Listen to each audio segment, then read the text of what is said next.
mo lè dúpẹ́ fún àǹfààní pé mo lè rẹ tó lè gbé mi jáde ní afẹ́fẹ́ báyìí kí n wá sọ nípa fíìmù Ọmọ Agunpopo Èṣù tí ò wọ bàtà.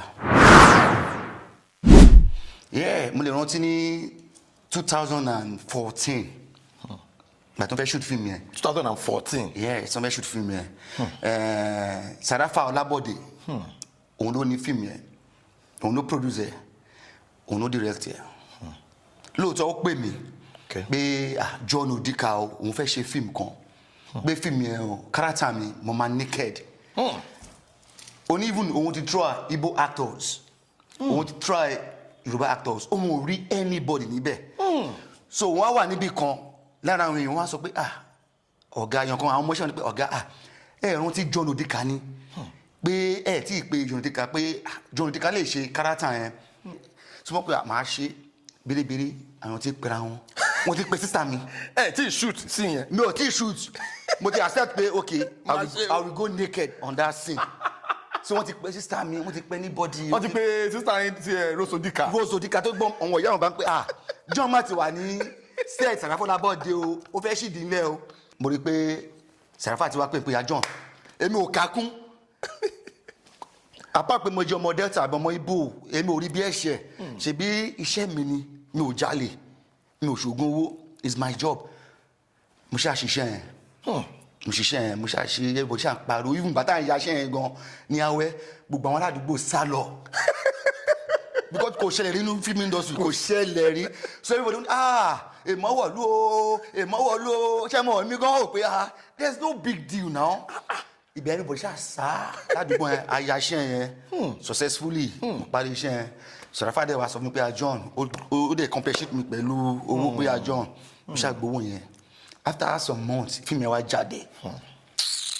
Ṣé mo pé ìgbà tí pósítà yẹn dé sísá mi àti àwọn ni ṣe deputy president deputy governor then ANTP ANTP sísá mi wọ́n wá lọ gbé pósítà tí mo ti ṣí dín yẹn lẹ̀ wọ́n wá lọ lẹ̀ síwájú ọ́fíìsì sísá mi ní Yemẹtu. Gist yìí funny. Ṣé mọ̀ pé ṣèbí sísẹ̀ ní deputy governor. Ẹ rí àbúrò yín wo nǹkan tó ṣe. Èmi dẹ̀ ṣe pé iṣẹ́ tí mò ń ṣe ni. Sísá mi wá pè mí pé John mo máa rí pósítà kan mo ní àti ẹ̀ dúpẹ́ lọ́wọ́ Ọlọ́run pé wọ́n pè yín pé amrọ̀bà ni mí wọ́n pè yín pé wọ́n ká mi máwọn tó ń ṣoògùn owó. Èmi dẹ̀ rí wọ́n mọ̀ pé nínú family mi ọmọ nílé mo le gan àti pé John ló lè ṣe o ọmọ nílé ni. Black sheep family. They call me black sheep of my family. Mo stubborn gan as in èmi kò fún ẹ̀rọ ara mi máa ń bà mí pé mo ṣe àṣe ọ̀rọ̀ rẹ̀ sí sọ́kà kìíní pé àwọn onípèsè iṣẹ́ wọn onípèsè iṣẹ́ wọn lọ sí Ìdúmọ̀tà no not Ìdúmọ̀tà níbi Òṣòdì Lárẹ̀nà nígbà yẹn wọn lọ fẹjọ́ mi sùn pé kó má pè mí síṣẹ́ mọ́ bẹ́ẹ̀ tíṣẹ́ mọ́tò náà bá fẹ́ já fún yàn èmi ṣe because of my passion for the job. Bí mákẹ́tà kan ṣe pe Sàráfà nìyẹn ní ìfẹ́ dárúkọ wọn pé Sàráfà bọ̀bọ̀ tó ń pè ní John Odika Rose yẹn afẹ́rẹ́ ní Arena. Àṣé bó ṣe ń bà mí jẹ́ ní Arena ògo mi dìde sí ni. Wow. Bí àwọn akẹ́kọ̀ọ́ ṣe mí ti pé Mr. John afẹ́ràn rẹ̀ bó ṣe ṣe. Ṣé mo mọ̀ pé really pé wọ́n bẹ̀ jẹ́ fún wa bẹ́ẹ̀ ni wọ́n dùn pé at least mo ṣe perfectly. Marketer yẹn iṣẹ́ gbéra. Oh my God. Yes, so you are welcome to your favorite show, Unscripted, with Jeff Owolewa. On the show today is gonna be very bass because my guest on the show today is one of the most handsome actors we have in the movie industry. Join me as I welcome John Odika, aka Omo Agunpopo. Odika. Yeah. Odika. Brother me. It's good to have you on the show, I swear. Same here, bro. My guy. So, Eki Amara Lekashi officially. Orúkọ tèmi ni John Odika. Tí gbogbo ayé máa ń pè ní Ọmọ Agunpopo. Èṣù tí ò wọ bàtà. Ṣùgbọ́n èṣù mi tí wọ bàtà báyìí. Really? Yeah. Ó ti wọ bàtà. John Odika. You are my guy. We have been in the industry for a long time together. As a matter of fact, my first rodeo in Ibadan, through you. Yeah, don't think now. So kudos to you. You have been always supportive and all of that. I want you to more. Who is John Odika? Ibolabi John Odika si. Kini background is John Odika? Ngba oni John Odika, the actor. Ó ti ṣe díẹ̀. Okay. Tí èmi náà ti darapọ̀ àwọn mọ́ àwọn oníṣèré. Ilé Ọ̀yọ́ ni wọ́n bí mi sí. Ní Awẹ́. Bẹ́ẹ̀ ọmọlú Delta State ni mo ti wá gangan, Delta State. But Ọ̀yọ́ ní Awẹ́ ni wọ́n bí mi sí. Bẹ́ẹ̀ni. Year wo lẹ join the industry? Màá sọ pé ní 1998-1999. Really? Yeah, 1999. Ni mo ti darapọ̀ mọ́ wọn partially, not fully. Because time mo ní sister kan tí gbogbo ayé mọ̀ sí Rose Odika. Ìgbà yẹn wọ́n kàn máa mú mi dání pé Kẹjọ lọ location. So from there, ìfẹ́ yẹn ṣàn wá. So from 1998 ni mo ti súnmọ́ àwọn ní theatre. Tèmi náà ti ń ṣe 1 or 2 things níbẹ̀. Ẹ jẹ́ ká mọ̀ background yín díẹ̀. School wo lẹ lọ? Well, primary school mi ìlú Ìbàdàn ni. Secondary school mi ìlú Ìbàdàn ni. Bẹ̀gbà tó yá, gbà tí mo fẹ́ bọ́ sí higher institution, mo súnmọ́ wọn ní Edo State tí wọ́n pè ní Auchi Polytechnic. Okay. So ibẹ̀ mo ti lọ ka ìlú Ìbàdàn, mo ti lọ primary school mi. School yẹn wà ní Ẹlẹ́yẹlé ní Ìbàdàn, wọ́n pè ní Anwaru Islam Primary School ní Ẹlẹ́yẹlé. Then secondary school tí mo lọ, Ẹlẹ́yẹlé Secondary School, same area ní Ẹlẹ́yẹlé. Kó tó wá di pé asúnmọ́ wọn ní Edo State ní Auchi Polytechnic, ta ló further higher institution wà ń bẹ̀. Wow. Ní industry, you are one of those energetic actors. Wọ́n máa ń pè yín mostly sí àwọn action movies. Ẹ máa ń sábà ṣe àwọn crime movies. A máa ń pàdé dáadáa lórí set. As a matter of fact, wọ́n lè ka iye movies tàtijọ́ pàdé lórí set tàti ṣe. Ó dẹ̀ máa wà very very competitive. Ìkan lára àwọn producers tó jẹ́ ọ̀kan gbòógì ní industry wa ní Ìbàdàn, Sharafa Olabode. Wọ́n ṣe movie kan ní time kan. Omo Agunpopo'S ni movie yẹn. Omo Agunpopo'S, èṣù owó bàtà. Character yẹn nínú movie yẹn tẹ́ ṣe ẹ̀ṣídìílẹ̀, you know. And irú nǹkan bẹ́ẹ̀ yẹn, that time, let me just state it categorically speaking, that time there was nothing like that. Kéèyàn ṣe movie kó wá ṣídìílẹ̀. Like it was only you were about the only person that did something like that in the movie that time. Now we have the big screen movies, we have the Netflix Prime, you know, àti oríṣiríṣi kan ṣọ́yàn lẹ́ẹ̀kan ṣe oríṣiríṣi nǹkan nínú àwọn movies because they have taken the game to the next level down. Nígbà yẹn tẹ́ ṣe character tẹ́ ṣì dílẹ̀ yẹn nínú Omo Agunpopo'S yẹn, ṣé wọ́n sọ fún yín pé look, this script, this character ẹ máa ṣì dílẹ̀ o, ẹ dẹ̀ gbà, àbí gbà tẹ́ dórí set wọ́n sọ fún yín pé bra character tẹ́ fẹ́ ṣe yìí ẹ máa ṣì dílẹ̀ o, ṣé ẹ máa gbà? Báwo ló ṣe jẹ́? Ẹ ṣe experience yẹn pẹ̀lú wa. Olótù, inú mi dùn fún question tẹ́ bèrè yẹn. Mo lè dúpẹ́ fún àǹfààní pé mo lè rẹ tó lè gbé mi jáde ní afẹ́fẹ́ báyìí kí n wá sọ nípa fíìmù Omo Agunpopo'S, èṣù tí ò bàtà. Mo lè rántí ní 2014 ìgbà tó fẹ́ shoot fíìmù yẹn. 2014? Tó fẹ́ shoot fíìmù yẹn. Sharafa Olabode òun ló ní fíìmù yẹn, òun ló produce ẹ̀, òun ló direct ẹ̀. Lóòótọ́ ó pè mí pé John Odika òun fẹ́ ṣe fíìmù kan, pé fíìmù yẹn character mi mo máa naked. Even òun ti try Igbo actors, òun ti try Yoruba actors, òun ò rí anybody níbẹ̀. So wọ́n wà níbì kan lára àwọn èèyàn wọ́n á sọ pé ọ̀gá yan kan àwọn ọmọ iṣẹ́ wọn ni pé ọ̀gá ẹ̀rùn tí John Odika ní pé tí ì pé John Odika pé John Odika lè ṣe character yẹn.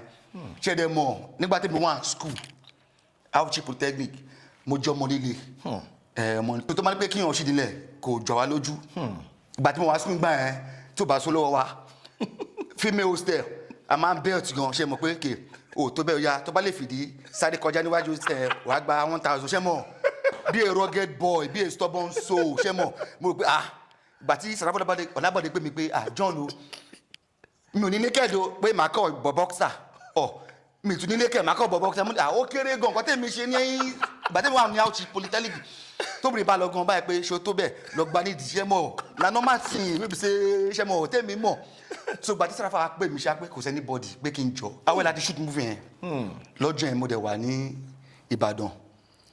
Bí mo ṣe dé hotel Aronati Plaza. Bí mo ti jókòó síbẹ̀ wọ́n sì rò pé ṣé lóòótọ́ ni ṣé John Odika lè ṣe àbí kò lè ṣe. Ṣé mọ̀ èmi ò káàtẹ̀ bí ẹ̀ṣẹ̀. Iṣẹ́ ẹni láti mọ̀ ní ọ̀lẹ is my job and I can do it.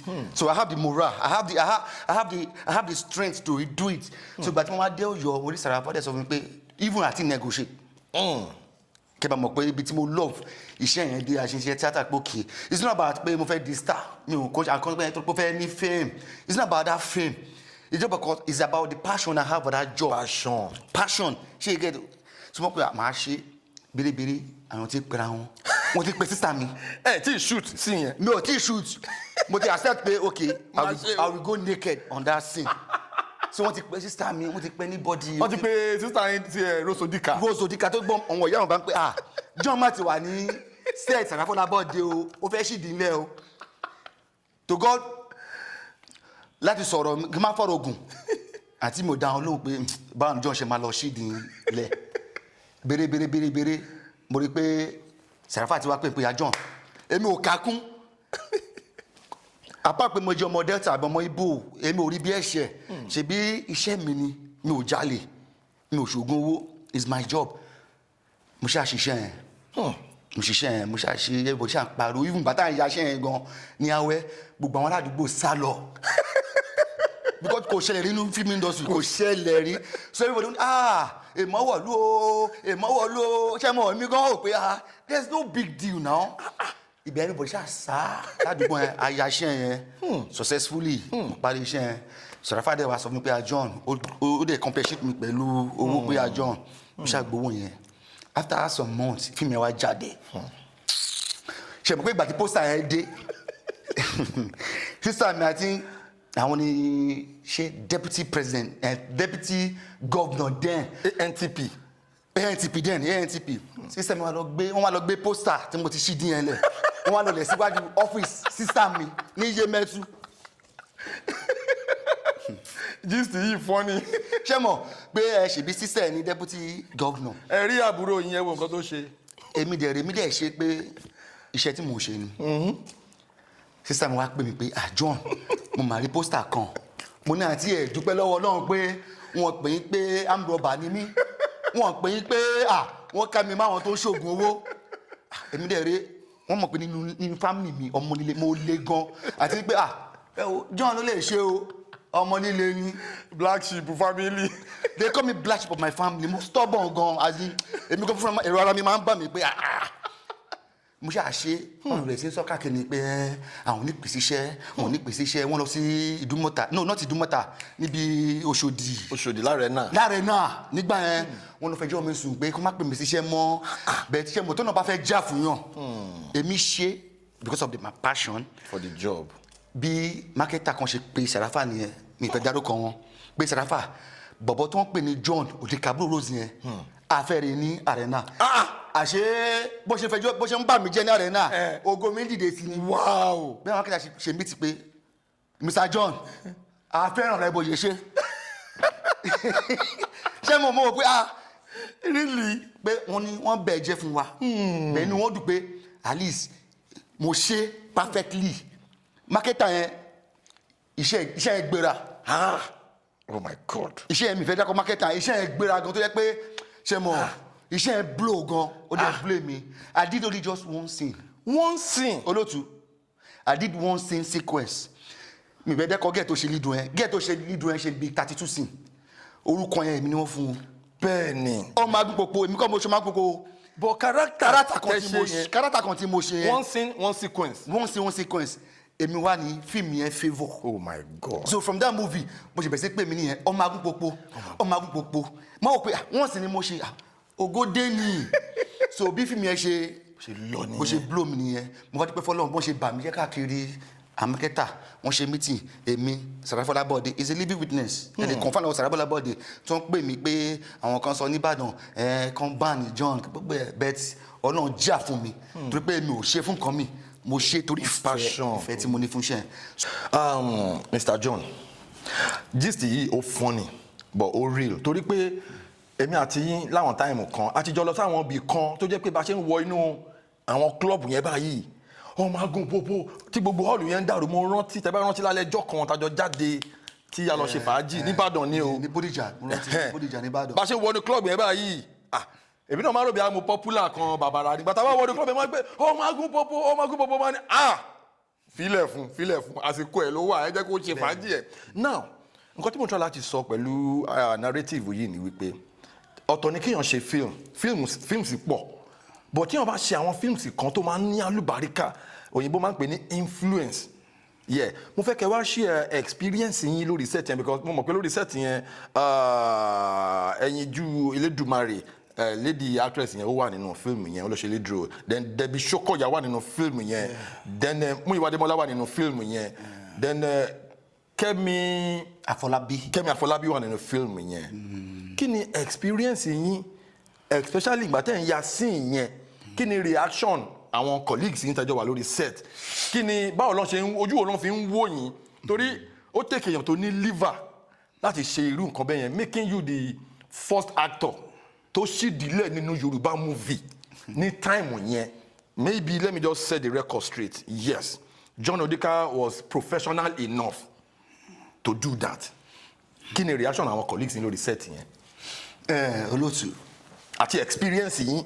ṣe rí ìgbà tá a fẹ́ ya scene tèmi nínú fíìmù Ọmọ Agunpopo Kemi Afolabi ó ṣọ́ọ̀kì gan-an Ẹyinjú Elédùmarè yẹn Àríkẹ́ àjọ lórí set ni torí pé Àríkẹ́ òun ló ṣe lead role òun gangan ní Ọmọ Agunpopo ọ̀rẹ́ ni Kemi Afolabi so èmi ni kọ́pà yẹn wá jẹ́ bíi fine boy kọ́pà ó kàn bá àwọn obìnrin sùn nínú village yẹn so èmi ti bá Kemi Afolabi nínú fíìmù yẹn kárátà mo ti bá sùn nínú fíìmù yẹn bí a mo ti fún lóyún ó wá lọ pé Ẹyinjú Elédùmarè Àríkẹ́ wa kó wá gbìjà òun because bàtọ́ dọ́dọ̀ mi báyìí wọ́n ní pé mo ti wà pẹ̀lú another woman ṣe get so kárátà yẹn time yẹn mo wà ní kẹ́lò like wọ́n kankan mo kàn mú boxer yẹn mo fi cover ojú ara so ìgbà tí mo fẹ́ wọ boxer mistakenly lórí set yẹn mistakenly tí náà ti tàn tí kámẹ́rà everybody wà ń bẹ̀. bí mo ṣe fẹ́ gbẹ́sẹ̀ mi báyìí bí bọ̀bọ̀ ṣe jáde. ó tiẹ̀ ká pósítà kátàkálà booster. mistakenly ṣé mo bàbá bá jáde. bàbá kàn jáde pé mo fẹ́ ṣe mo ní kẹ́ni mo wà. ó yé mi pé kí n yọ boxer kí n wọ. so Kemi Afolabi was like ṣe tẹ̀rí Àríkẹ́ òun tẹ̀ bójú ni pé John ṣé mo èmi mo fi style mo fi ṣiṣẹ́ mi lọ. So everybody was like is it real? ṣé bọ̀bọ̀ ẹ̀ ṣé mo gbó ni ó yẹ everybody lẹ́nu ó ya everybody lẹ́nu lẹ́yìn mi nìkan tí mò ń ṣe. ẹ mú nǹkan kẹ tó bọ́ sórí sẹ́ẹ̀tì yẹn abẹ́ fa nǹkan. mi ò fa gbó. orí ojú lásán ò ṣerú àwọn nǹkan bẹ́ẹ̀ yẹn. ojú lásán mo fi ṣe o ojú lásán ṣe mo pa àwọn atọ́ kan wà tó ń bá tí mu sìgá fagbó mọtí John Odika ẹ lóbìnrin wọn ní director any producer any character mi ò kí n mọ tí kí tó ṣe. So àwọn colleagues mi shock lórí sẹ́ẹ̀tì wọ́n shock pé bọ̀bọ̀ ẹ̀ ṣé kò tijú ni ṣé mọ̀ èmi dẹ̀ ń ṣe mi lọ with my own passion pé I don't give a fuck ṣé gẹ́gẹ́ pé mo dẹ̀ wọ boxer mi mo dẹ̀ sá kúrò nínú sí yẹn so bàtà wá ìyá tán so everybody ṣáà ń jókòó láǹgò pé John Odika ó ṣe máa ṣe nǹkan bẹ́ẹ̀ èmi ò rí bí ẹ̀ṣẹ̀ iṣẹ́ mi ni so I just do it because of the passion I have for the job so àwọn èèyàn sọ̀rọ̀ o but èmi ò care me dey mind. Because lẹ́yìn fíìmù yẹn career yín lọ from that point ó lọ sí next level. Normally nínú industry wa tó máa sọ̀rọ̀ fine boys you are definitely gonna be one of them.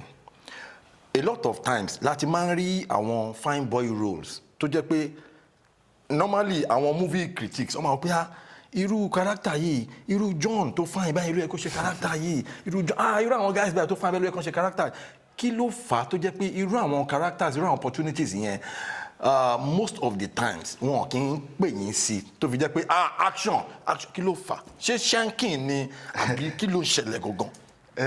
lótú kí ni màá pè shanking ni màá pè ṣé mo tí wọn bá ní ọ̀tá ṣùgbọ́n tọ́nà bá ń jà fún yàn kò ní kí wọn máa sáré kiri mọ́ ìgbà tí mo ṣe fíìmù yẹn Ọmọ Agunpopo kódà àwọn èèyàn sọ̀rọ̀ gan pé torí pé ó fẹ́ fíìmù ni mo fi ṣe kárátà yẹn pé àwọn ò ní máa pè mí síṣẹ́ wọ́n sọ káàkiri ní industry pé John Odika bro Rose Odika ẹ má pè síṣẹ́ ọ̀tá everywhere bẹ́ẹ̀ Sàráfà Ọlábọ̀dé ó dúró fún mi pé John kí n má wọrí pé wọ́n á máa pè mí síṣẹ́ so láti gbà yẹn Sàráfà máa pè mí síṣẹ́ ṣe mọ̀ òun ló fún mi níṣẹ́ Ọmọ Agunpopo yẹn tó bá fẹ́ ṣiṣẹ́ ó máa ń pè pé àjọ máa wọrí wá ṣe iṣẹ́ mi but other directors producers wọn kì í pè mí ọ̀tẹ̀ yẹn pọ̀ even till now ọ̀tẹ̀ yẹn náà ni bẹ́ẹ̀ ṣe mọ̀ tọ́nà bá ti ń jà fún yàn kò ní kí yàn tún máa ṣe mọ̀ àwọn olókan wọn tó yẹ pé even bọ́wọ́ tó ń ṣe fi kárátà yóò ṣe dáadáa ṣe mọ̀ bẹ́ẹ̀ torí ọ̀tẹ̀ ṣe mọ̀ ẹ̀ máa ríyàn míì tó máa ń ṣe crime ṣe ẹ̀yẹ kí gbẹ́ndé bẹ̀ jẹ́ gbẹ́ndé bẹ̀ nínú movie industry I say whole Yorùbá movie industry tó bá sọ àwọn tó ń ṣe crime pé mo fẹ́ máa gbé fún pé tó máa ń ṣe tí máa wù wọ́n báyìí pé 100% ṣe get tẹ bá sọ̀rọ̀ Kevin K. Dubois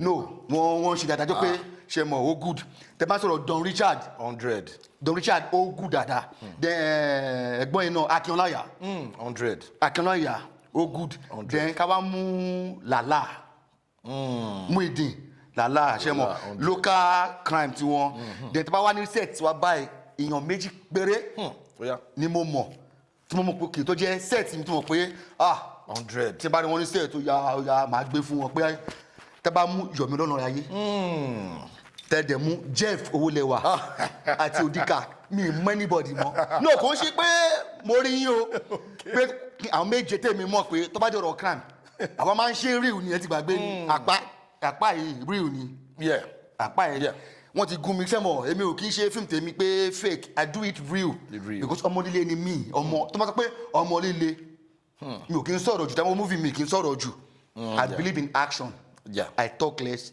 I believe. Mr. John Odika industry mọ̀ pé ẹ̀yin ni àbúrò Rose Odika nínú industry. Rose Odika is one of our great legends in the industry. She's one of our veterans actually in the industry. Báwo ni ṣé influence wọn lẹ lò ní tí ẹ fi lè pé ẹ fi wà this popular kí ni impact wọn nínú career yín as ẹ̀gbọ́n tó ń jẹ́ ara àwọn veterans wà nínú industry. Mo máa dúpẹ́ lọ́wọ́ Ọlọ́run tó fún mi ní irú ẹ̀gbọ́n bẹ́ẹ̀ tó jẹ́ ọmọ ìyá mi ọmọ bàbá mi ìyẹn Yèyé Rose Odika. Màá sọ pé nínú film industry nípa ọ̀nà ni mo fi jẹ́ èèyàn Ọlọ́run ni o tá bá mú Ọlọ́run a máa mú Rose Odika so nípa ẹsẹ̀ Rose Odika n fi pàdé Alhaji Adédayọ̀ age ọ̀gá age àwọn ni ẹ̀gbọ́n mi Rose Odika file lọ́wọ́ báyìí pé àbúrò mi rèé o ẹ bá mi train ẹ. so màá sọ pé nínú film industry lẹ́yìn Rose Odika age ni wọ́n tún dúró tán fún mi Alhaji Adédayọ̀ age ni wọ́n dúró tán fún mi kódà mo kọjá nípa ẹsẹ̀ wọn mo pass through Alhaji age tó jẹ́ pé àwọn náà wọ́n assist mi nínú movie industry ṣe gẹ so àwọn méjì tí mo lè sọ pé wọ́n really dúró fún mi nìyẹn nínú movie industry. Now kí ni the most challenging experience in the industry, because there is nobody in this creative industry that does not have one challenges or the other. Kí ni nǹkan yẹn bóyá ènìyàn ló ṣe fún yín ni o tó jẹ́ pé ó máa ń dùn yín gan tẹ́ bá rántí tí ẹ lè gbàgbé mọ́. What is that challenging experience? Sherry, movie industry. That's Yoruba movie industry. Wọ́n believe pé come as a respect. But to be being an Igbo boy, she gets I will respect Ojawalo Jumbe. ìkọ̀kan wà tó ṣẹlẹ̀ tí mo dẹ̀ máa ń sọ pé tí n bá rà àǹfààní báyìí máa sọ jáde ṣe tá bá jọ ń rìn gbogbo wa kọ́ ni age mate o bẹ́ẹ̀ni àjùra wa lọ o bẹ́ẹ̀ni a lè má jọ ń rìn kéjì wa má jẹ́ the same thing but wọ́n bàjẹ́ ní Yorùbá movie industry yes wọ́n bàjẹ́ gan tá bá jọ ń rìn sí bí ẹ wá rí yàn kan bí a director ni àbí producer ni ẹ lè dọ̀bálẹ̀ kẹ́ni bàbá ẹ̀gbọ́n o kíníkan kémi bẹ́ẹ̀ ṣe kí yẹn èmi lè má kí bẹ́ẹ̀ ṣe get bẹ́ẹ̀ ṣe dọ̀bálẹ̀ kí yẹn èmi lè sọ pé ọ̀gá wa o alpha ṣe mọ̀ mo ti ṣe síyàn kan rí. alẹ́ ni tẹ́ǹsán. mo ti wà níṣẹ́ ọ̀rẹ́ mi kan wọ́n pè ní Adé Ọláyínká Abíóyè. Sẹ́ńpẹ́ kọ́ nìyẹn. tó máa pè ní Mr. Sẹ́ńpẹ́. mo ti máa ń lọ sí iṣẹ́ wọn gan so Adébáyọ̀ Tìjàní ló máa ń direct iṣẹ́ yẹn. ló máa sábà ń direct iṣẹ́ Sẹ́ńpẹ́. so mo máa rí pé mo sẹ̀ǹtì bá lọ sí iṣẹ́ Sẹ́ńpẹ́ mo máa rí pé bí wọ́n ṣe máa ń ṣe sí mi ṣe mọ̀ Sẹ́ńpẹ́ lè máa kí yín pé ọ̀gá èjì yàtọ̀ ṣe mọ̀ èmi lè máa dọ̀bálẹ̀ èmi lè máa bá ọ bí ọ̀rẹ́ mi ṣe ń kí yín ṣe mọ̀ ọjọ́ yẹn wọ́n ṣàn mi bákan ṣe mọ̀ bí Sẹ́ńpẹ́ ṣe kí Tìjàní bó ṣe kí wọn kíníkan èmi ṣe mo mọ èjì mi ṣe gẹ́ ẹ̀bọ̀ ló mọ èjì ẹ̀ ṣe mọ̀ tẹ́bá níyàn tó jù yàn lọ pé ẹni gba 5 years lọ́wọ́ mi ó gba 7 years lọ́wọ́ mi you cannot prostrate pé ẹ̀gbọ́n ṣe mọ̀ bẹ́ẹ̀ tó wá gba 2 years tó gba 3 years we are all age mates bó bá jọ ń ṣe mọ̀ so mo pé mi ṣe kí aláyé lọ́jọ́ bí mo ṣe kí mo rò pé he felt reluctant pé ṣé mi náà ni John ti kàn kí báyìí so àti gbọ́n ẹ́ mo ti rò pé jẹ́ wà lẹ́gbẹ́ jẹ́gẹ́dẹ́ mi ṣe mọ̀ age olúkálùkù ló mọ age ẹ̀ a lè máa jọ rìn kí kejì kọ́ọ̀rẹ́ mi máa dọ̀bálẹ̀ máa kí wọ kémi máa kí ẹ rárá kí n kí ẹnu máa pé brother mi o ṣe mọ̀ bẹ́ẹ̀ àwọn míì gbé sórí ní iṣẹ́ Yorùbá movie industry especially mo máa bá àwọn English movie mo máa bá àwọn I get friends náà tó yẹ pé àjọ máa ń wà ṣèké irú àwọn Michael Zubi àmọ́ kọ́nà bá fún àwọn òkè bọ̀bọ̀ tó kó sínú omi gbà yẹn ṣe mọ̀ ògbówájọ́ máa ń wà Junior Pope ṣe mọ̀ ògbówájọ́ máa ń wà ṣe mọ̀ street boy lèmi ṣe get so gbọmọ yẹn wọ nothing like respect pé bọ̀dá kìíní kan pẹ̀lú Yorùbá movie industry kìíní yẹn ó bá wọn jẹ́ gan èmi dẹ̀rẹ̀ bọ́n pè mí ṣiṣẹ́ èmi mọ̀ pé nǹkan tó náà bá máa ṣẹlẹ̀ so kìíní yẹn ó pọ̀ ní Yorùbá movie industry kó máa rò pé ṣé mò ń ṣẹgbẹ́ ni tí wọ́n bá máa wẹ́ gbẹ̀yìn adénu sáré. ọ̀rọ̀ tí ẹ sọ yìí èmi náà kò ṣàjòjì fèmí náà èmi náà ní similar experience mo rántí time kan bàtà kọ́kọ́ dé industry Lagata àjọ a máa ń lọ bí a máa lọ ọ́zù èmi àti crack àjọ máa lọ ọ́zù lórí sẹ́ẹ̀tì Lagata so normally àmàjọ but ngbà tí time kan wá tó gbẹ́tìrẹ́gbẹ́ máa ti àwa tún pàdé location kan ó dàgbé ṣe crack ìyẹn Lagata wọ́n wá pàdé so bí mo ṣe wá kí Lagata bí wọ́n wá ń flip pé kí n pè wọ́n ní àwọn pé èwo làbúrò máa pé Lagata ní bọ́ọ̀dà sẹ́ẹ̀tì ní gbogbo wa so irú nǹkan bẹ́ẹ̀ yẹn experience tẹ̀yìn náà ní iye èmi náà ní similar ọkùnrin ní gbogbo wa yes everybody ló mọ èjẹ gẹ́gẹ́ bí John Odika ṣe sọ sẹ́ẹ̀tì ní gbogbo wa kò jù bẹ́ẹ̀ lọ kò jù bẹ́ẹ̀ lọ mi wà àwọn ọ̀dẹ̀ kì í fi bọ̀dá gbowó nínú báńkì so but kíní yẹn máa ń wà synonymous pẹ̀lú Yorùbá ìwọ ọmọ iná ni ìwọ sọ lórí but ó wà synonymous pẹ̀lú Yorùbá culture respect a máa ń mú bí ìgbà tá a fẹ́ ó máa ń bá wọn kọ ẹ̀dínlá fẹ́ gba wọn kọ so Lagata nothing dey there so ẹ jẹ́ ká kúrò bẹ́ẹ̀ yẹn so next question ni ó máa lọ báyìí nínú industry wa tí a bá ṣe àwọn films kan bí a ṣe pé crime movies a máa ń fẹ́ we always love to put our best tá a bá ti wà lórí set so normally táwọn fans kan bá rí wa ń ta they will be like ọ̀bọ tó máa ń ṣe crime nínú movie yẹn ṣé kò ní burú báwo làwọn fans ṣe máa ń react sí yín tó ń bá rí yín tàgbé Odika owó yìí máa ń burú nínú fíìmù ó máa bẹ̀rẹ̀ sí ní máa ń yìnbọn kíndìkan báwo làwọn èèyàn ṣe máa ń react àwọn fans.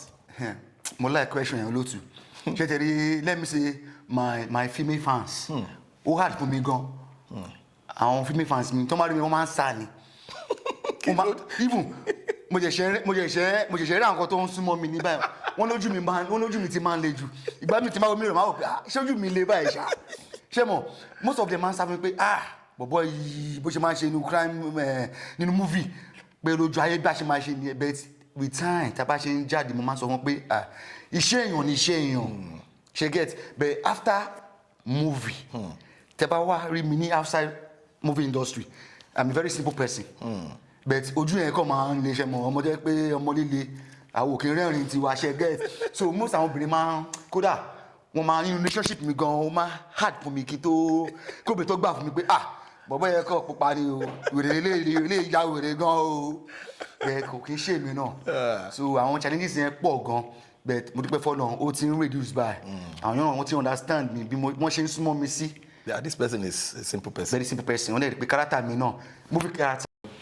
Láwọn time kan àwọn fíìmù tá a ti máa ń rí yín kò pọ̀ mọ́ àwọn fans máa wò pé kí ló ń ṣe Mr. Odika ṣé Mr. John Odika ò ṣe fíìmù mọ́ ni àwọn kan tẹ̀jú sọ pé ìgbà kan lẹ ti di pastor kí ni nǹkan tó ṣẹlẹ̀. ṣe rí ọ̀rọ̀ yẹn ó lọ fà gan bẹ́ẹ̀ ni mo stop acting be 2 years ago. Kí ló dé? Ọ̀nà ń jẹ́ ká rí ìṣòro. Àmín. Time 2023. Okay. Mo ní issue pẹ̀lú relationship mi. Let me say ìtajọ́ ń fẹ́ra. Okay. So time náà ni ìyàwó mi ìyá mi kú sí ìyá tó bí mi ọmọ time ló kú sí ṣe mọ mi sí pẹ̀lú ìyàwó mi mọ́ ní issue ibi tá a ti ń fà yín lọ́wọ́ ni ìyá mi kú sí so trauma depression now came in. So let me say mo ṣáà ń jà pẹ̀lú health challenges that time tó jẹ́ pé mi rẹ́ nìkankan lẹ́yìn Ọlọ́run àti ẹ̀gbọ́n mi tó jẹ́ Rose Odika. So for 2 years I'm out of film industry battling with my life which is health challenge. So bẹ́ẹ̀ mọ̀ èmi dẹ́ mo nígbàgbọ́ nínú Ọlọ́run gan bí mo ṣe jẹ́ ọmọ líle nígbà yẹn ṣùgbọ́n Ọlọ́run gbàdúrà mi nítorí pé ó sọ pé òun á ṣàánú fún ẹni tí òun ṣàánú fún mo rí àánú Olúwa gbà kódà àwọn kan pè mí ní pastor yes mi ò kí n ṣe pastor ṣe mo I give my life to Christ. ẹ lọ church nígbà yẹn. ṣe mo even mo lórí òkè back to back ṣe mo ọ̀nà jẹ́ ká rí ìṣòro ṣe mo ẹ tó bá sọ pé òun ò ní fitọ́ náà ṣe ó ń ṣeré ni o ṣe mo bó ṣàfitọ́ náà ṣe at the end of the day Ọlọ́run gbàkóso ṣe get but I'm back fully to film industry na mo ti padà sí film industry báyìí Ọlọ́run ti gbogbo fún mi ẹ máa rí pé mo ti padà sí health mi mo ti wà okay so everything is good everywhere clear. ẹ̀yin tí wà nílé ẹ jẹ́ kí n tún lo opportunity láti sọ fún àwọn film producers directors production managers producers ẹ jẹ́ pé Mr. John Odika is back fully and active super active. Yes ẹ ti fojú ara yín rí so tẹ́ bá ti ní script tẹ́ mọ̀ pé ẹ ní di character John Odika nínú ẹ pé wọ́n wà very very active wọ́n ti padà fully. Now Mr. Odika nínú industry wa oríṣiríṣi nǹkan ló ń ṣẹlẹ̀ ọ̀rọ̀ tẹ́ sọ yìí ló máa link mi lọ sí next question yìí torí ó ti wá di pé bí a ti actor kan bá sick tó bá ní health challenge wọ́n máa wá online tọ́rọ̀ yẹn bá ti di pé ó ti dé bí báyìí wọ́n máa wá online wá bá àwọn fans pé kàn help kí ni ẹ rí sọ sí. ọ̀rọ̀ ńlá lẹ béèrè yẹn question ńlá ni kí ni ẹ bá wa jẹ gan àwọn onítíátà kì í help ara wa mi wàá mọ wáyé tí a kì í fi ń ṣe ṣùgbọ́n tá a bá fẹ́ ṣe pátí tó máa paṣọ ní 1 million a máa ra o tó máa pe ìfìlà ní 2 billion a máa ra o but tí colleagues wa bá sick kí lè assist kí lè help because mi ìmọ̀rú lifestyle tí mi máa pè because most àwọn actors dem wo yẹn àwọn bàbá wa ni àwọn mates wa ni èmi wà tó ń sick sára báyìí olótù tó ń sick sára báyìí tí wọ́n need help ṣùgbọ́n kò sí help ẹ wo tèmi sí báyìí tó bá ṣe pé Ọlọ́run jà fún mi yes Ọlọ́run jà fún mi because nígbà tèmi face tèmi mo sọ fún Ọlọ́run gbà mí Olúwa gbà mí ó dẹ̀ gbà mí torí pé mo mọ̀ pé tí n bá jáde síta kò sẹ́ni tó máa help a kì í help ara wa kò dẹ̀ da ó yẹ kí àwọn ọ̀gá wa kí wọ́n ṣe meeting àti kí wọ́n pe gbogbo àwọn onítìátà jọ ká ṣe special meeting pé tàbá tiẹ̀ sick ká máa help ara wa àbí ẹni tí ò bá ní ẹni tó bá ní kó help ẹni tí ò ní ṣé mọ̀ kó ṣe pé ká bọ́ sórí social media ká kọ́ máa showcase mo ra mọ́tò kan 100 million naira mo kọ́lé kan sí Lẹ́kì àwọn kan bẹ́ẹ̀ yẹn fẹ́fẹ́rẹ́tì ni ayé la máa fi lẹ́sì ìjókòó a máa fi sílẹ̀ ṣùgbọ́n tá a bá dá àwọn colleagues wa tó sick tó need help ẹ jẹ́ ká help tèmi ni pé ká help ká má máa ṣe ojú ayé kíníkan because kò sẹ́ni tí ò lè dé bá o tẹni tó dé darí o tẹni tó ń bọ̀ àti mọ̀ o so ká máa help kẹ́lẹ́ máa fi ara wa ṣe ẹ̀sìn pé lágbájá ó sì ọlọ́run ti mú tiẹ̀ àsìkò tiẹ̀ ló dé yẹn so bá ṣe máa help ẹ̀ tó bá jẹ́ àdúrà ni tó bá jẹ́ owó ni nǹkan wà tá lè fi help ara wa ṣe get so mo bẹ̀bẹ̀ ní mi ò ṣakọ àwa ta ní tọ́nà ti dá lóhùn nínú iṣẹ́ tíátà yìí ẹ jẹ́ ká. kí ni nǹkan tó dùn mọ́ yín nínú jù number 1 kí ni nǹkan tó bà yín nínú jẹ́ jù number 2 ẹ ṣe àpẹ̀lú wa. ṣe nínú film industry. nínú film industry yeah. ẹ jẹ́ kọ́kọ́ sọ èyí tó dùn mọ́ mi nínú jù nínú film industry oníṣẹ́ kan tí a lọ yà ní Òṣogbo because character yẹn bàbá wa ọ̀gá wa Kọ́ládé Àlàbí tí wọ́n jẹ́ presenter ní Ọ̀ṣun state àwọn ló ya iṣẹ́ tó máa ń yà iṣẹ́ ńlá ni wọ́n máa ń yà àwọn ló ya ìró ọká ìgbà yẹn ìró ọká tí wọ́n lo Ramsey Noah wọ́n máa ya iṣẹ́ ńlá wọ́n fẹ́ ya iṣẹ́ kan mi rò pé wọ́n lè yẹ bá pè mí láyé rárá ọ̀gá Kọ́ládé Àlàbí so ilé ni mo wà that should be 2017 or 18 bí mo ṣe gba kọ́ wọn nìyẹn mo rí pé gbogbo táàmì ẹ̀ náà mo ti wà ń bẹ́ẹ̀ ọmọ Agunpopo ń rìn ó hot nígbà yẹn ṣùgbọ́n tí mo rí kọ́ yẹn pé tí mo máa pìkẹ̀ tán ní Kọ́ládé Àlàbí mi lè parọ́ fún yín o inú mi dùn gan-an pé Kọ́ládé Àlàbí rántí John Odika ṣé mo yẹn tó ya ìró ọká ṣe mọ tó gbé Ramsey Noah wá iṣẹ́ ńlá àwọn big producers so wọ́n dẹ̀ bá mi sọ pé mo máa bá wọn ṣiṣẹ́ ní Òṣogbo so ọjọ́ yẹn mi lè gbàgbé láyé mi ó jẹ́ kí inú mi ó jẹ́ ọjọ́ tí inú mi dùn jù ní ìgbésí ayé mi pé ọ̀gá Kọ́ládé Àlàbí wọ́n pè mí wọ́n dẹ̀ fún mi ní lead role kódà èmi àti lady lájọ ṣe iṣẹ́ yẹn Tóyìn Àyèmàkù òun lájọ ṣiṣẹ́ yẹn. kí ni experience yín lórí set yẹn working with great Tóyìn Àyèmàkù. Yeah, working with Tóyìn Àyèmàkù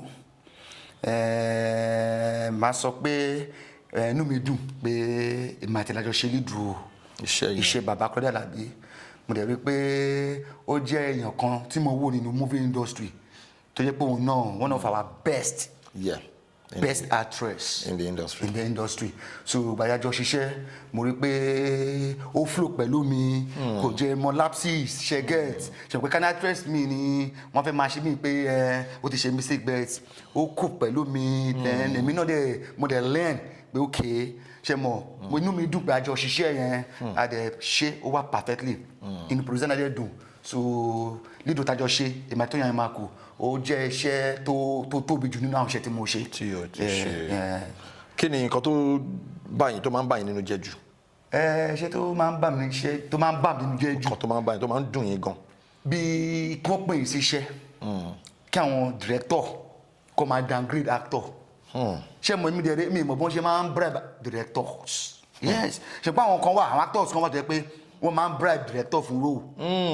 irú àwọn yahoo tó ti wọ industry ẹ máa rí àwọn perfect actors tẹ mọ̀ pé tẹ bá lo John Odika o tẹ bá lo Jeff o tẹ bá lo Yomilona ayé o ṣe mọ̀ tó mọ̀ kó máa ṣe perfectly bẹ́ẹ̀ àwọn yahoo ti gbowó wọ industry director gan ti gbowó títí ẹ̀ iṣẹ́ kó pé èèyàn gidi kó gba àwọn actor gangan a lọ pa àwọn ọmọ yahoo tó yẹ pé tí mo ti wà ní set kan rí tó yẹ pé character mi yẹ kí n ṣe character yẹn you get wọ́n ṣe balabala wọ́n ṣe bolobolo wọ́n gbé character yẹn fún yàn mí ṣe wọ́n downgrade mi bẹ́ẹ̀ ṣe mọ̀ bẹ́ẹ̀ mi ò bínú àsìkò Ọlọ́run ni lójú so tí bá ronú gbà yẹn tí bá ro sí yẹn ó máa ń bà mí jẹ́ pé ọjọ́ báyìí ṣùgbọ́n àwọn akọ ṣe báwa lé nísìn ọ̀nà ti gbógun fọ́ọ̀lẹ̀ wa so bó ṣe jẹ́ nìyẹn lótú. kí ni ọ̀rọ̀ ìyànjú tí ẹ fẹ́ sọ fún àwọn fans yín, then kí ni advice ẹ fẹ́ sọ fún àwọn new artist tí wọ́n ṣe wọnú industry?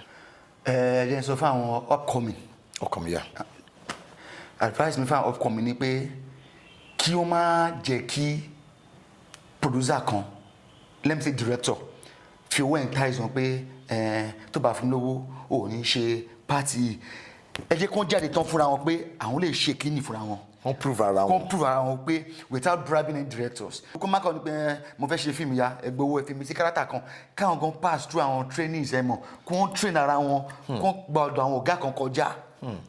Ẹ̀ jẹ́ kí n ṣe bẹ́ẹ̀ kó wọ́n gba ọ̀dọ̀ àwọn ọ̀gá kan kọjá kó má kọ̀ bọ́ sí ní fíìmù industry pé mo gbówó wá ọ̀yà ẹgbà mo fẹ́ máa ṣe fíìmù ti ju gbogbo yẹn lọ pé mo gbówó wá àwọn ọ̀gá kan wà tó máa kọ́ṣẹ́ kó wọ́n kọ́ṣẹ́ tíátà ayé gbà yẹn ṣe mo máa ń kọ́ṣẹ́ tíátà ni kò ń ṣe sí pé kò máa gbó wá ẹgbà mo fẹ́ produce ẹ kọ́ṣẹ́ yìí ẹ kọ́ so advice mi fún àwọn upcoming ni pé kó ń kọ́ṣẹ́ tíátà kó má kọ̀ bọ̀ sí kókó má bọ̀ sí film industry pé akọ̀fẹ́ máa hard ṣá so kó ń kọ́ṣẹ́ náà so ọ̀nà àdé fún wọn ní báyìí ọ̀nà àrùn wọn lọ́wọ́ àwọn fans yẹn kan. àwọn fans mi náà mo ti dé padà mi ọmọ yín náà ni àbúrò yín ọ̀rẹ́ yín John ọmọ Odika ẹ mọ̀ pé mi kì í fún yín lófo mi ò kì í ṣì fún yín ẹ mọ̀ ibi tó bá dalẹ̀ tí máa ń bá mi kárátà tó jẹ́ mọ̀ bó ti ṣe culture báyìí náà o bó ti ṣe culture báyìí náà o tẹ́tẹ́ bá níbi tí mo wá aṣọ agbádá dansaki bàbá náà ti ń ṣe culture tẹ́ bá ṣe dé tí mo máa ṣe èdè Yorùbá mo ti ń sọ ìbílẹ̀ o.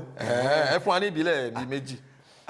Ọ̀yọ́ wọn bí ń sí awẹ́ ni wọ́n bí ń sí awẹ́ kẹsí wọn máa wo mi ìgbó ìbò àmọ́ mo gbọ́ Yorùbá Ìbàdàn ń sọ̀bàdàn sí ẹjẹ ìpínlẹ̀ bẹ́ẹ̀ so ìfàsí mi ẹ máa gbádùn mi lọ ṣe ti gbọ́. Okay, now mo fẹ́ buttress nǹkan tí Mr. John Odika sọ lẹ́ẹ̀kan nípa àwọn upcoming actors bí industry wa ṣe rí ń sìn gbogbo wa la mọ̀ pé a lot of times mediocrity ti creeping wọnú industry wa gẹ́gẹ́ bẹ́ẹ̀ yẹ sọ lẹ́ẹ̀kan àwọn kan tún máa ń fi owó ra cast. Bẹ́ẹ̀ni.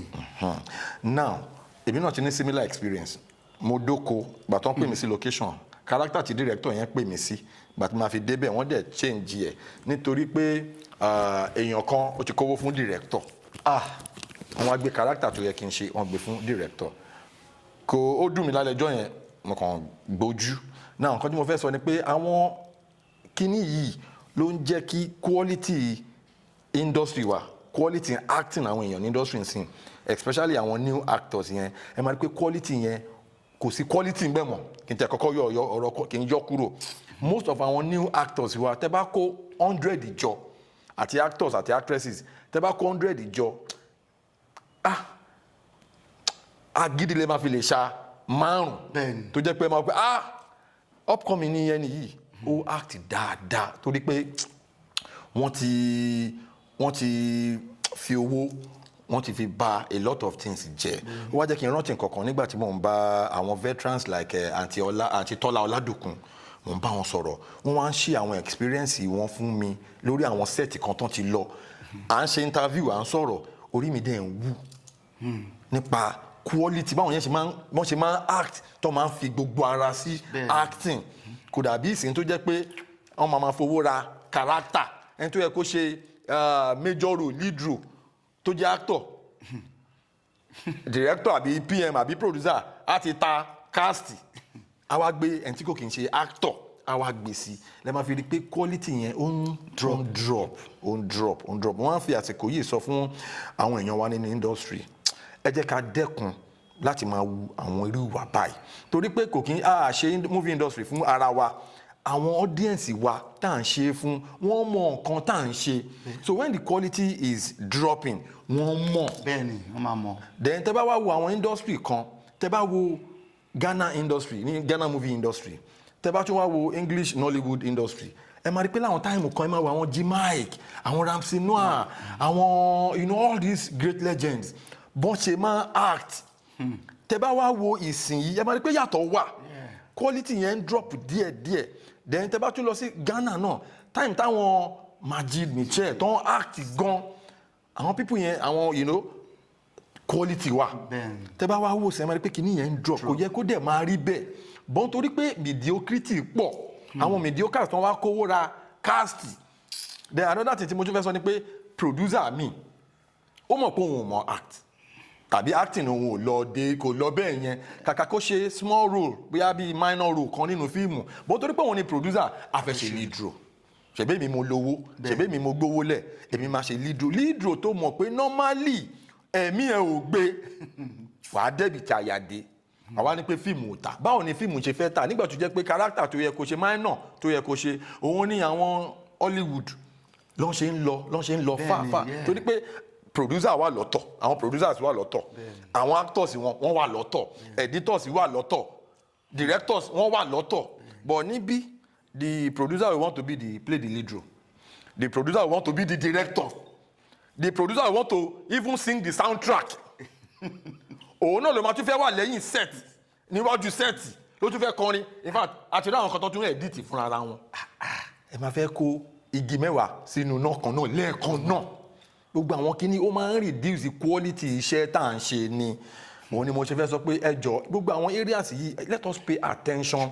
kí soundtrack artist kó dúró ní soundtrack artist kò ṣe pé kí director náà ló fẹ́ ṣe lead role náà ló tún fẹ́ ṣe gbogbo àwọn kíní yẹn ó máa ń drop òun ló ń drop qualities àwọn nǹkan tá à ń ṣe nínú industry because in this part of our industry àwa ní abẹ̀rẹ̀ industry yìí I can say that categorically speaking so ọ̀dọ̀ wa lọ́n ti máa ń learn lọ́n ti máa ń train kò wá kí n ṣe bí a ṣe ń bí gbogbo nǹkan ṣe ń lọ́sìn quality yẹn ti ń drop gbogbo àwọn kíní ẹ jẹ́ ká mójútó nǹkan tí mo fẹ́ sọ ní fídíò yìí nìyẹn àwọn fans yìí wọ́n fẹ́ mọ social media handle yín then àwọn producers náà tó fẹ́ case tó fẹ́ pè yín síṣẹ́ náà ẹ sọ social media handle Instagram TikTok ẹ sọ fún wọn. normal TikTok mi náà ni John_Odika TikTok John_Odika Instagram the same thing John_Odika Instagram John_Odika the normal Facebook me is John Odika Facebook me is John Odika. Gbogbo yín náà lè ti gbọ́ bí ó ṣe lọ tẹ́ bá fẹ́ reach out sí wọn ẹ fẹ́ fún wọn endorsement deals ni ẹ fẹ́ pè wọ́n sí films ni ẹ fẹ́ ṣe oríṣiríṣi nǹkan ni ẹ pè wọ́n ẹ contact wọn through àwọn social media handles tí wọ́n ti kà á lẹ̀ yìí. Thank you so much for coming on the show. I really appreciate your support. You have always been supportive, my guy. My guy. Yeah, brothers, believe my me first job for Ibadan na you. You remember? Na God. But now you God sent. Where we there at the Odika house that time. We shoot that movie. Don't take now. Don't take. Thank you so much. I really appreciate. So much. As we come to the end of the show, this edition Unscripted with Jeff Owolewa, Edepo banging, Edepo explosive gun. Yes, as I come your way next time on the same channel, please do not forget to subscribe to my channel and smash that notification bell. So when my next video is popping up, you're gonna be the first to see it. God bless you for watching my videos. God bless you for dropping those beautiful comments. I love you guys. Hala.